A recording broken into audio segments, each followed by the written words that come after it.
for attending the interview, and just it's going to be a very quick one. So I just want to know, see, I know the brands that you do under KOG, you do multiple, it's do fashion, lingerie, toys.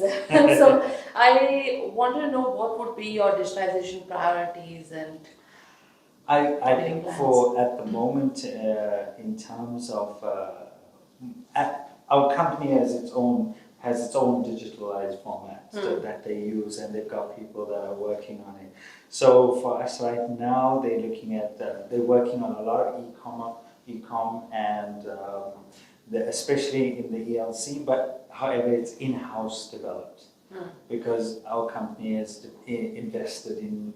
We've got a company in India that's actually working with us, which is under our brand. It's they're our brand, KOJ.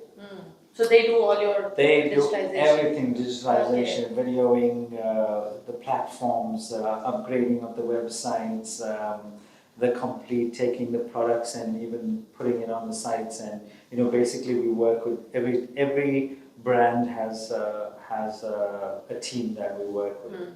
So they are covering all of that, and they do it on a level that's quite extreme. They got people that's checking the market and checking what's happening in the marketplace, and they are trying to better it every day. So, and that's the difference in terms of having our own digital team. You know what I mean? Yeah, that's right. And the investment behind it as a company, that has been amazing, because this was actually done 2 or 3 years ago. We invested in developing a team, getting a digital team, and seeing what the requirements when it was first coming up as a So if I tell you they need anything, they probably would have thought about it. You know what I mean? Okay. So yeah. So that's nice. And now that you're operating, not now, I think you operate in multiple regions across Middle East. Yes, so all regions. How do you do the SOP compliance, and do you have a system in place, especially you being from the VM side? Do you have a standardized procedure for all the regions, or? Yes, basically, like I said before, what we do is all the plans and strategies are created here, and basically what I do is adapt it to the different markets.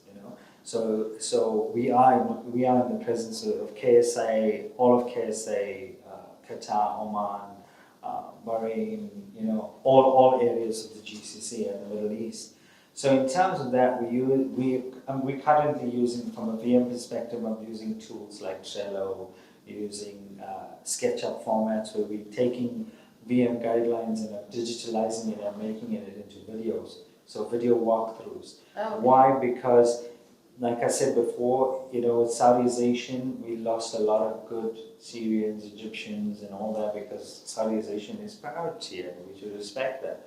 And so how do you train somebody who never worked in a retail format before? It's easier for us to show you videos and pictures than for me to give you a written document that you won't read. You know what I mean? And that's the biggest error, is that people don't read. So they wouldn't, it's better to show you a video. If you see the video and you can watch it again and again and again, and you'll do what the video says. It's like a copy and paste. You know what I mean? So those are the kind of things we're doing from a VM perspective, but I've actually turned it from a written format into a video digitized format. Because if a person sees, they'll rather watch a video than take a document and read it. So, and then Trello is also a good format as well we're using, and I'm looking to, this is something that we could do as well, is to find a format like Trello but better than Trello. That's a good challenge there, because Trello is something that we upload our VM guidelines, the written one, and we show the videos on there, because it gives them an idea to go as a checklist, go tick, and then also load pictures, because pictures don't lie, I mean? Once you load a picture, I can see what you're doing. But I want to find something that's better than that, where I can maybe one day just put glasses on, and then that person puts the glasses on and can walk through the store and I can see it, You know what I mean? Yeah. Instead of traveling to all over the Middle East and stuff. And maybe it exists, I don't know, but it's something worth looking at, you know. So you can do a tick format on the glasses, like basically touch and say, okay, that's good, that's bad, change this, you know what I mean? So that's something to look at, you know. That's something to work on, because I tell you, the biggest challenge in the Middle East is the language barrier. Because everybody is from the different walks of life, they have different countries, and you get some people that don't speak a word of English, and some people don't speak a word of Arabic, and some people just speaks different languages that you will never understand. But the thing is, to normalize that, and we always say, English should be the base language and to normalize it, but it's not. You've got to find a way that you can integrate languages, you know, into the video formats, into something that will make life easier. So that's why I always say that Corona came through, and as we upsetted everybody, changed everyone's it's priorities. upsetted everyone, but I think that it's actually introduced the digital world on a stronger format. You know, that now digital is a format that it is the most critical and essential. And I think this is just the build-up for AI that's coming. You know what I mean? So there's a step for everything, and so that's for me. Okay, thank you. I think that's Thank it you. from us also. Thank you very much. For It was